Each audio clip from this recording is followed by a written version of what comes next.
Ojulari went to UK Lola. This has been the meme of the week that I've been seeing everywhere, where people are just posting it and saying that Ojulari, we don't know who is going to the UK tomorrow. Do you get? For my non-Yoruba speakers, it simply means that we can see somebody today and then the next thing you hear another dispensation. So we all know that the Jackpot route is now like the next best thing for like foreigners and immigrants all over the world, and the UK seems to be like, well, one of the top locations that everybody is coming to, either through study or through skilled work visa. So a lot of people have actually reached out to me to say that, oh, doing why don't you weigh in on this new health and social care visa that is, that is out and about.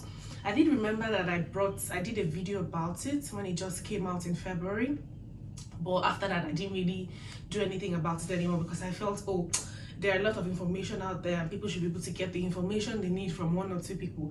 But it still turns out that people still want to hear what I have to say about, opinions about certain matters like this. And who am I to not oblige?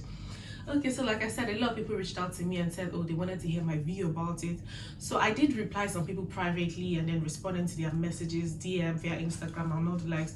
And I felt, don't let me be selfish. Let me just do a video that's, it could actually be a series. This is a new month, by the way. Happy new month. So it could be a series, like maybe the month of October will be for it. I don't know yet. It might be a series that, talks about how to actually get these jobs that everybody's talking about. What are the requirements? How do you write this perfect CV? What are the qualifications that you need and all the like. So I'm actually going to be doing a week by week video on it as God helps me, because I've got a lot of things going on in my life as well. There's work and all. Health and social care visa was added to the UK job shortage occupation list in February 2022. What this means is that there are a lot of people that what this means is that there's job shortage for this set of people in the UK. Therefore, they are calling on immigrants, they are calling on people that are already here to apply for these jobs. And the companies are offering sponsorships for up to 3 to 5 years. So guys, and the route to ILR via the skilled workers route is 5 years. So after your 5 years or more, you just switch to your ILR, which means indefinite leave to remain. And we all know that the Jackpot route of study is quite expensive. You have to pay school fees, deposit, this and that. And then if you're coming with family, proof of funds, it doesn't make it any easier. So this is another route that is quite I would say easy, so to say, to get if you actually have the skills and the experience that you can get it and use it to transition with your family or singly into the UK. So if you ask ourselves that what exactly is this healthcare role? I mean, a lot of people are saying, oh, health and social care visas, health and social care visa. How exactly can I get it? What exactly is this health and social care visa? So I'm going to be listing some steps for you. So if you try as much as possible to go through these steps, I'm sure that you'll be able to land yourself a healthcare role in the UK. So first of all, the first question that you should ask yourself is what exactly or who exactly are HCAs? HCAs means healthcare assistants or senior carers or senior support workers. What exactly do they do? How does it resonate with me, my personality, who I am, my dreams, my goals, and all the likes? Because to be honest, it's not just about the jackpot facts. You have to understand and decide, oh, if this is what you want to do, if this is for you. Because guys, I'm going to get to the details in a bit. So who are exactly are healthcare assistants? Healthcare assistants are staff or like individuals that help people, vulnerable adults, vulnerable teenagers, old people and all. And this industry is divided into like 4 areas. You have care homes. These are homes where you have the elderly, that you have the dementia patients and all, and then you have the supported living. So this one's the kind of like, they have like homes that are given to them by the government. Some of them have beautiful homes, and it's going to be one-to-one. This is usually the role of like a senior carer, and you just support them in like their day-to-day activities. Some of them might be independent, but of course maybe 1 or 2 issues, so that's why you're needed in the first place. Things like that, teenagers and all the likes. Then there's residential living. So these are people that are actually not, you know, that are ill, but they choose not to go to care homes yet. They decide to just stay in their house. Maybe somebody that is in end of life, or maybe cancer, or maybe MS, multiple sclerosis, things like that. And then you'll just be deployed to such a person's home, so you'll be taking care of the person in the comfort of the person's home. And then you have domiciliary care. Domiciliary care is also like this, but instead of you being in that person's home for like 12 hours a day or 12 hours a night, you just go 30 minutes, you know, quickly do whatever the person needs to be done, maybe support them with cleaning, support them with making coffee, you know, beddings, whatever medication, whatever is required at that point in time, and then you go to the next person's house. So they would usually give you like a commute or of people that within the same area. So most times the prerequisite for this job role is that you should be able to drive, because, you know, going from one place to another might take your time if you do not drive. But if not, they usually maybe assign somebody to you that drives in case it's a 2-to-1, things like that. So you actually do need to do this research on your own and decide that, oh, okay, is this a job I want to do? Which area or which sector do I want to focus on? Is it supported living? Is it care? Is it elderly care? Things like that. So you need to know for yourself. And for you to do this job, guys, you need to be very, very patient. You need to have empathy. Like, you can't be a hungry person and then decide that this job for you. You're just going to get yourself into big trouble. So you need to know for yourself that, okay, I want to do this job. I can do this job. You need to be very patient. In another video, I'm going to be talking about some skills that are required for you to become these healthcare assistants or senior carers or support workers, so that this video will not be long. So after you have now, you know, first of all, identified who these healthcare assistants or senior carers are, and then identify what they do, you know, explain it to yourself that, okay, this is what, you know, is going to be required of me, which is very, very humbling. You're going to take care of them on in their day-to-day life, personal care, hygiene, you know, day-to-day life, finance, and all the likes, depending on the sector that you find yourself. So then, after you've understood this, the next stage is for you to prepare your CV. A lot of people ask me that, oh, I don't have experience in this, I don't have experience in this sector, how do I transition? It is actually very possible for you to transition. What you just need to do is, it's important to get the experience, guys. So volunteer in, like, you know, hospitals, in care homes. If you have back home, volunteer. It doesn't have to be paid, just so that you familiarize yourself with like the hospital terms, you know, the like use of catheter, the essentials that you need to know, because you're dealing with people's lives here, and you can't wing it, guys.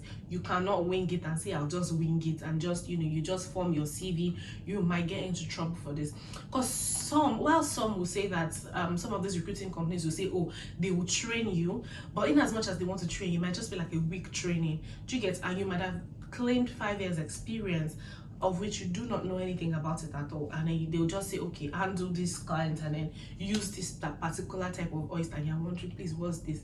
They'll be wondering, did you say you have these experiences? So you need to get familiar with these terms, get familiar with the use of equipment, everything you need to know. Volunteer, guys. So in addition to this volunteering, to make your CV very juicy, because the market is now competitive, because you have nurses that have been trying to relocate to the UK, but it has not been possible, applying for the same role as you, who know nothing about a care. So you see that there's a lot of competition. So in order to add an additional feather to your cap, you need to take courses. There are a lot of free courses that you can take, and they are free. Some of them are even paid for, but how much are they? They are inconsequential to the plans or the dreams that you have. So once your all these certifications and additional trainings are done, curate your CV. I'm going to do another video on how to write a perfect CV, and you know, the terms that you need to put, things like that. So create your CV, let it be catchy, word it well, and then of course add a cover letter, because you don't know, maybe the jobs you'll be applying to would require you to submit cover letters. So write your cover letters, all these certifications that you've gathered, put it in your cover letter, all the trainings that you've got. And I say the reason why I said it's important for you to get trained, to actually know these things, so that your CV, your cover letter can actually make sense to the employer. So once this is done, you actually have to do the hard work. Nothing good comes easy, guys. Nothing good comes easy. You now need to put in the work. You need to find these jobs. So you take your time. When I hear a lot of stories, people say that they apply to like 20 jobs a day before they finally get it. So like, it's not going to fall on your feet, on your laps like a platter of gold. Yeah. So do your research on these companies, and whilst you're doing your research, make sure that before you even apply, you check their requirements. So a lot of them will write it that, oh, okay, this role is open to immigrants looking for tier 2 sponsorship outside the UK. So then you know that, oh, this is for me. That's if you are outside the UK, and then you can apply. That saves you a lot of time than already submitting and they come to you and say, oh, we apologize, but we are not doing tier 2 sponsorship. So you already know this. And so this is an example of how to search for jobs with sponsorship. I'm using indeed.com. So just put the keywords healthcare assistant tier 2 sponsorship. It could be support worker tier 2 sponsorship, and you put your preferred location. On this note, I'm using Southampton. So you'd see the jobs pop up. Make sure you read down, scroll down and read about the job descriptions, the skills they want, and pick all this and include it into your CV as well as in your cover letter, so that it's tailored to that particular role or that particular job that you are looking for. And if you'd also scroll down well, you can see if the company is sponsoring for those outside the country or just within the UK. This saves you a lot of time. Therefore you don't have to apply to jobs that would not end up sponsoring you, so you know from the get-go whether this is a go area or a no-go area. So I hope this helps you guys in your job search. You can always change your location to suit you. You can put London, wherever it is that you want to set the job, and then they're going to come up. So yeah, this is just a brief explanation.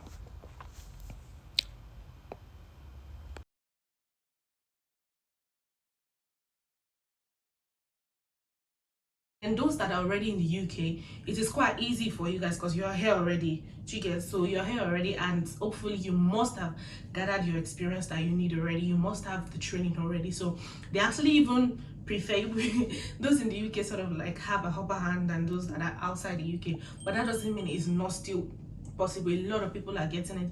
I have a couple of people that have gotten in already from Nigeria and are here already. Yeah.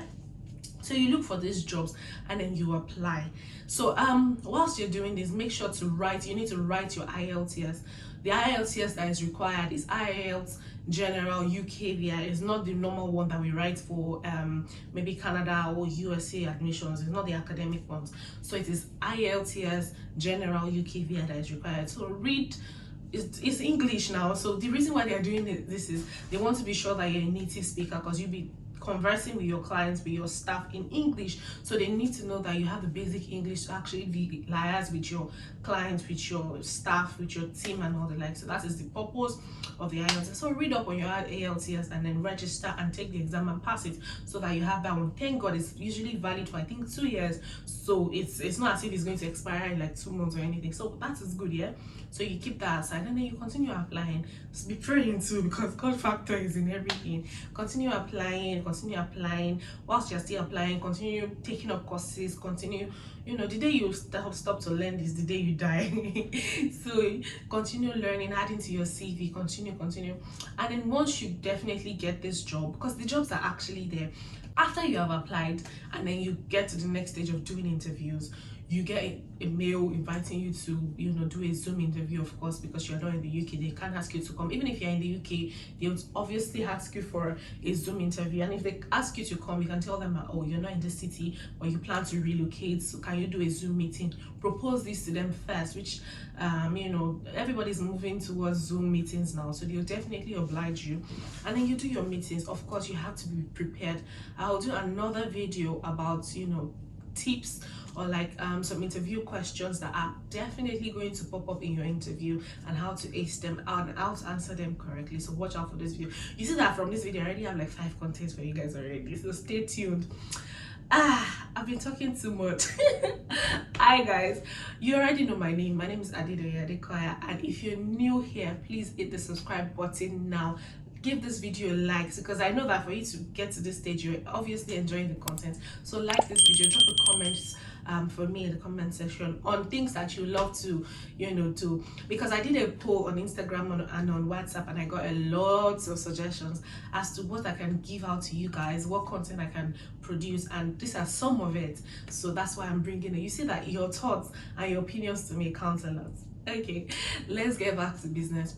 So once you're done with your interview and you obviously ace it with the tips that I'll be providing for you, you move to the next stage, which is them sending you your offer letter of, oh, congratulations, are they doing blah blah blah blah blah blah, and they probably tell you the terms of your offer. If they have not told you your salary before, to definitely be in the offer letter and all the likes, where you'll be working out of, everything will be contained in there, and then you have your options to choose to accept or to not accept. If you have multiple offers, you then decide to consider which one you want to pick and then make your decisions. If not, you go ahead and say, oh, thank you very much, I'd like to go ahead with this offer, and then voila, after like a week, it varies for employers. Some give you the next day, some give you a week or thereabout. You get your course, which is your certificate of sponsorship, and then once you have the certificate of sponsorship, you just apply for your visa, and alongside your family if you're applying together. And the documents you'll be needing for your visa application will be your international passport data page, police clearance certificate. You're also going to be needing your tuberculosis test, and of course the IELTS that you've already written. And then wait for your decision, guys. It sounds easy, but it's doable. A lot of people are getting it, but the thing is, it just might get frustrating because we know how job search is, how employers don't get back to people and all the likes. But if you do these things, I'm very, very certain that you're definitely going to get a positive response, and then start your journey to the UK. If you did find this video very helpful and you love more of this content, please drop a comment for me in the comment section and I'll get to it. And you don't want to miss the forthcoming videos, subsequent videos of this series, because it's going to be very informative, as you guys already must have seen. Thank you guys for staying till the end of this video. I did not take you all for granted. Till I see you again in my next video, I remain your girl Adedoye. Don't be a stranger.